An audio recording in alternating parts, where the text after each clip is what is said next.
Acho que todo mundo alguma vez na vida já se perguntou: onde é que eu vou usar matemática na minha vida?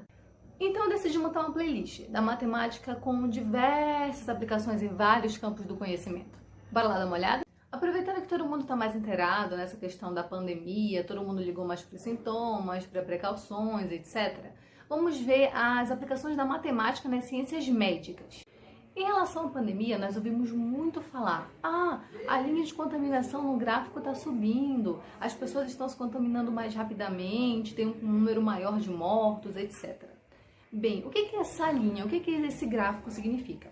O gráfico nada mais é do que uma forma de você se expressar visualmente. Você pega uma quantidade de números abatidos em uma relação sobre determinada coisa e vai se expressar visualmente, para que as pessoas não precisem fazer todas as contas para entender o que você está dizendo. Elas só precisam olhar para os gráficos. Esses gráficos podem ser de coluna, podem ser de linhas, podem ser gráficos circulares. Sabe aquele formato de pizza que todo mundo já viu?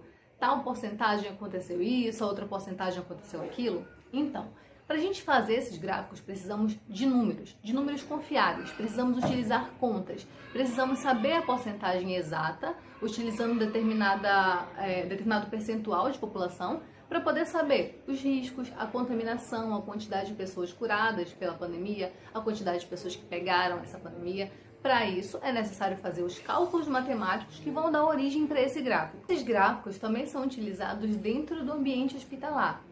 Existe uma coisa chamada CCH, que é o controle de infecção hospitalar dentro de um hospital. Esse departamento é responsável por analisar a lavagem de mãos, a utilização de EPIs, dos profissionais de trabalho.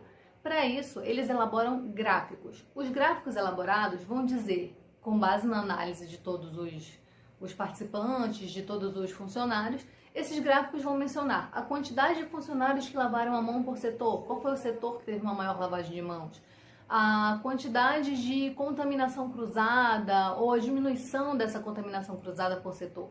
Para isso, para eles terem esse controle, eles precisam utilizar diariamente cálculos que vão dar origem a gráficos. Geralmente, esses gráficos dentro do ambiente hospitalar são gráficos de linhas e gráficos em formato de pizza. Uma outra aplicação muito importante da matemática dentro do ambiente hospitalar é o balanço hídrico. O que é balanço hídrico? Então, balanço hídrico ele é um controle de toda a quantidade de líquido que entra e sai de um paciente. Como assim entra e sai de paciente? Vocês ficam contando a quantidade de água que o paciente toma? Sim. Então, tudo isso é verificado em ml ou litros para ser passado para o balanço hídrico. O paciente bebeu tantos copos de água, cada um tem 180 ml. Vai tudo lá para uma relação do balanço hídrico. O paciente teve uma quantidade específica de diurese. Tudo vai para o balanço hídrico. Mas para que vai ser utilizado esse balanço?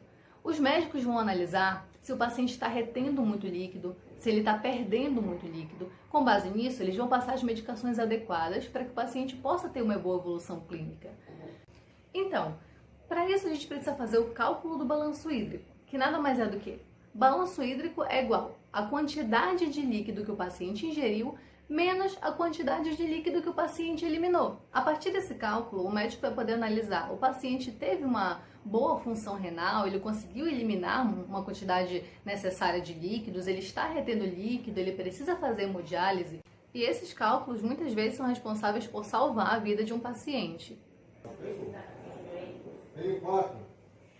Porque, ó, o Elisandro tá voltando. Tá voltando, né? Essa tabela é muito utilizada por nutricionistas e a partir dela você vai poder analisar se você está no seu peso ideal, se está com sobrepeso, se tem uma quantidade muito grande de gordura no teu organismo que possa estar te prejudicando de alguma maneira, se você pode estar forçando demais o seu peso nos joelhos. Então tudo isso vai ser analisado a partir do resultado do cálculo e da orientação que você vai ter pelo profissional de saúde. Então, tudo isso vai poder te ajudar na tua saúde, porque o profissional, ou nutricionista, ou profissional médico, profissional de educação física, vai poder analisar o teu peso. Se tu não tem uma quantidade muito grande de gordura que possa estar prejudicando o teu organismo, se teu peso nos teus joelhos vai não te deixar fazer alguma atividade física. A partir desse estudo, desses cálculos e da análise da tabela, o profissional vai poder te orientar qual forma melhor para você ficar saudável. Vocês já ouviram falar em bioestatística? Bem, Bioestatística é a utilização e estudo da estatística aplicado nas ciências biológicas, nas ciências médicas em geral também. Muito utilizado na medicina, na agricultura, na pesca, na nutrição também, em farmacologia. É a partir do estudo da bioestatística que nós vamos poder coletar dados, interpretar os resultados dos dados que a gente coletou, que nós vamos poder nortear caminhos para novas pesquisas. Outros exemplos também são os cálculos de PaO2, FiO2. Esses cálculos são realizados por fisioterapeutas dentro de unidades de terapia intensiva, onde os pacientes precisam daquela ventilação mecânica, pacientes que já estão entubados. Eles precisam da relação desses cálculos, da relação de peso e altura do paciente, do volume de oxigênio que está sendo infundido, de quanto a quantidade de oxigênio que o paciente está conseguindo naturalmente. Tudo isso é necessário para que o paciente consiga ser extubado, que é sair desse tubo e ir para sua casa saudável. Lembrando que os exames de raio-x e os exames tomográficos também utilizam matemática, onde tu vai analisar o feixe de raio-x que vai estar sendo exposto naquele paciente, a espessura em centímetros da parte adequada que você vai querer que apareça no seu raio-x. Em suma, tudo no universo envolve matemática. Nós podemos ter aplicações na medicina, na educação física, na aeronáutica, na astronáutica, na nutrição, na filosofia, em todas as outras áreas do conhecimento.